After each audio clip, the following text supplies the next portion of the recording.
या देवी सर्वभूतेषु शक्तिरूपेण संस्था नमस्तस्यै नमस्तस्यै नमस्तस्यै नमो नमः। हर हर महादेव, जय भोलेनाथ। नमस्कार दोस्तों, मैं साधना पांडे आज सुनाऊंगी आपको गुप्त नवरात्रि के 6वें दिन की 6वीं महाविद्या माँ त्रिपुर सुंदरी की कथा। और माँ त्रिपुर सुंदरी की पूजा किस भांति करना चाहिए, कौन कौन सी सावधानियां रखनी चाहिए, यदि गुप्त नवरात्रि का आप पूजन कर रहे हैं, नियम कर रहे हैं, तो माँ त्रिपुर सुंदरी की पूजा आराधना में कौन कौन सी चीजें आपको ध्यान रखना है।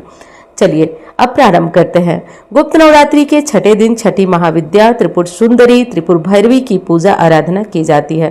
त्रिपुर भैरवी की पूजा से जीवन में सुख समृद्धि और खुशहाली आती है, साथ ही जीवन के सभी बंधनों से मुक्ति मिल जाती है, व्यक्ति की सारी मनोकामनाएं पूर्ण होने लगती है।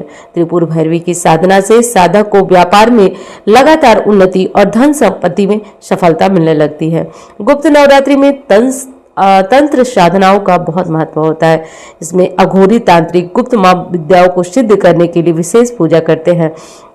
गुप्त नवरात्रि में माँ दुर्गा की विधिवत पूजा से कलश स्थापना करके कलश रखकर माँ की पूजा पाठ करने से, दुर्गा चालीसा दुर्गा सप्तशती का पाठ करने से और इस कथा का यानी कि 10 महाविद्याओं के बारे में जानने से, उनकी कथा श्रवण करने से और उन्हें बतासों का भोग लगाने से सभी इच्छाएं पूर्ण होती है। गुप्त नवरात्रि के दौरान बाल नहीं काटना चाहिए, नाखून नहीं कटवाना चाहिए, लहसुन प्याज का सेवन वो लोग न करें जो लोग की गुप्त नवरात्रि के नियम का पालन कर रहे हैं। चलिए अब जान लेते हैं माँ त्रिपुर सुंदरी की पूजा विधि के बारे में।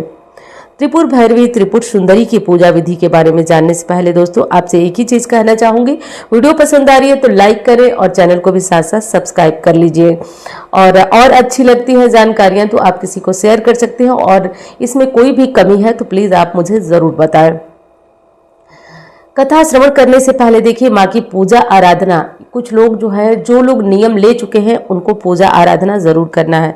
माँ की पूजा करने से के लिए सबसे पहले लाल रंग के वस्त्र का चुनाव करें। लाल रंग का वस्त्र पहनने तथा लाल रंग के वस्त्र पहनने से माँ की कृपा विशेष बन जाती है, क्योंकि लाल रंग जो है दोस्तों माँ की कृपा बढ़ाता है तथा अद्भुत रूप से माँ की कृपा दिलाने वाला होता है। क्योंकि माँ की कृपा पाने से भक्त जो है जीवन में सब कुछ मतलब सब कुछ हासिल कर सकता है। ये चीज ध्यान रखिएगा। और साथ साथ दोस्तों एक चीज और ध्यान देना है कि माँ की पूजा करने के दौरान किसी भी मंत्र का जप जो है जरूरी है हमारे लिए। साथ साथ लाल रंग का विशेष महत्व होता है।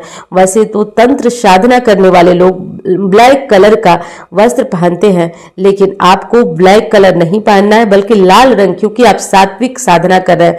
माँ ने भी लाल रंग के वस्त्र पर बहुत ज्यादा ध्यान दिया है। तो ये छोटा सा नियम है, जो कि 2 नियम मैंने बताया, इसे जरूर पालन करिएगा। और हाँ, कथा सुनने से ना माँ अत्यंत प्रसन्न होती हैं, क्योंकि आप उनके बारे में जानते हैं। हर जगह देखते होंगे चालीसा के रूप में, मंत्रों के रूप में देवी देवताओं की एक वर्णन किया जाता है, उनकी बड़ाई होती है। ऐसे में वो श्रवण करना भी बहुत लाभप्रद होता है। तो दोस्तों आप कथा श्रवण करिए। आज गुप्त नवरात्रि का जो है वो 6ठा दिन है। 6ठा दिन देवी के त्रिपुर सुंदरी रूप, अनुपम सौंदर्य, भक्तों को अभय प्रदान करने वाली देवी हैं, जो कि यौवन युक्त और तीनों लोकों में विराजमान है। इन्हें कई नामों से जाना जाता है। इन्हें राजेश्वरी, बाला, ललिता, मीनाक्षी, कामाक्षी, शताक्षी, कामेश्वरी कहा जाता है। अपनी सुंदरता और मोहकता से देवासुर संग्राम में असुरों को वश में कर लिया था। कहते हैं कि देवी त्रिपुर सुंदरी की आराधना करने वाले भक्तों को अलौकिक और पारलौकिक शक्तियां प्राप्त होती हैं। देवी पुराण में माता की बहुत सारी शक्तियों के बारे में बताया गया है। देवी पुराण में माता की शक्तियां भक्त के कल्याण के लिए बताई गई हैं। ये सिर्फ तंत्र साधना के लिए ही नहीं बल्कि सुंदर रूप के लिए भी विख्यात है। आइए जानते हैं इनके स्वरूप और इनके पीछे जुड़ी कहानियों को।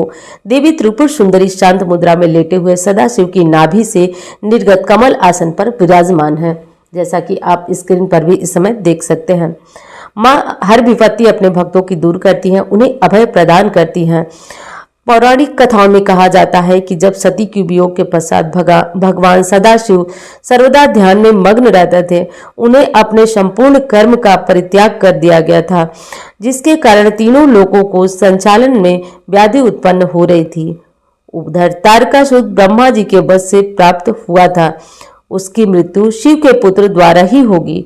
समस्त देवताओं ने भगवान शिव को ध्यान में से जगाने के लिए कामदेव और उनकी पति रति देवी को कैलाश भेजा।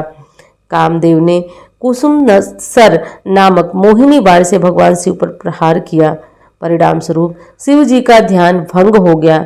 देखते ही देखते भगवान शिव ने तीसरे नेत्र से उत्पन्न क्रोध अग्नि से कामदेव को जलाकर भस्म कर दिया। कामदेव की पत्नी रति द्वारा अत्यंत दारुण विलाप करने पर भगवान शिव ने कामदेव को पुनः द्वापर युग में भगवान कृष्ण के पुत्र के रूप में जन्म धारण करने का वरदान दिया और वहां से अंतर्ध्यान हो गए। सभी देवताओं और रति के जाने के पश्चात भगवान शिव के एक गण द्वारा कामदेव के भस्म से मूर्ति निमित्त की गई और उस निमित्त मूर्ति से एक पुरुष पैदा हुआ। उस पुरुष ने भगवान शिव की स्तुति करी। इसके बाद भगवान शिव द्वारा उस पुरुष का नाम भांड रखा गया। शिव के क्रोध से उत्पन्न होने के कारण भांड तमोगुण से संपन्न था। क्रोध के उत्पन्न होने के कारण भांड में बहुत ज्यादा तमोगुण था। वह धीरे धीरे तीनों लोकों पर भयंकर उत्पात करने लगा। देवराज इंद्र के राज के समान ही भांडासुर ने स्वर्ग जैसे राज्य का निर्माण किया तथा राज करने तथा तदनंतर भांडासुर ने स्वर्ग लोक पर आक्रमण कर देवराज इंद्र और स्वर्ग राज को चारों तरफ से घेर लिया। भयभीत इंद्र नारद मुनि की शरण में गए और इस समस्या के निवारण का उपाय पूछा। देवर्षि नारद ने आद्या शक्ति की यथाविधि अपने रक्त तथा मांस से आराधना करने का परामर्श दिया। देवराज इंद्र ने देवी की आराधना की और देवी ने त्रिपुर सुंदरी रूप में प्रकट हो भांडासुर का वध किया और कृपा के पश्चात समस्त देवताओं को भय से मुक्त किया। माता त्रिपुर सुंदरी ने तो त्रिपुर सुंदरी की भक्ति आराधना करने से व्यक्ति हर प्रकार के संकटों से मुक्त हो जाता है। देवी भागवत पुराण के अनुसार 108 और दुर्गा सप्तशती चंद्र चूड़ामणि शक्ति पीठों की संख्या 52 बताई गई है। लेकिन माता के शक्ति पीठों का दर्शन करने तथा कथा सुनने से व्यक्ति की हर तरह की इच्छाएं पूर्ण हो जाती हैं। देवी त्रिपुर सुंदरी की कृपा से भक्त जो है हर तरह के जैसे देवताओं को उन्होंने मुक्ति दी, हर संकट से वैसे ही जो भी भक्त इनकी आराधना करता है माँ उसे हर प्रकार के सुखों से मुक्त कर दे, सुखों को लाके दे देती हैं। बताते हैं कि देवी त्रिपुर सुंदरी अपने अलौकिक सौंदर्य के लिए जानी जाती हैं। त्रिपुर सुंदरी का अर्थ ही है कि माँ त्रिपुर सुंदरी या त्रिपुर भैरवी का अर्थ ही है ये बाल रूप को, किशोर रूप को, हर रूप में यौन प्रदान करने वाली है।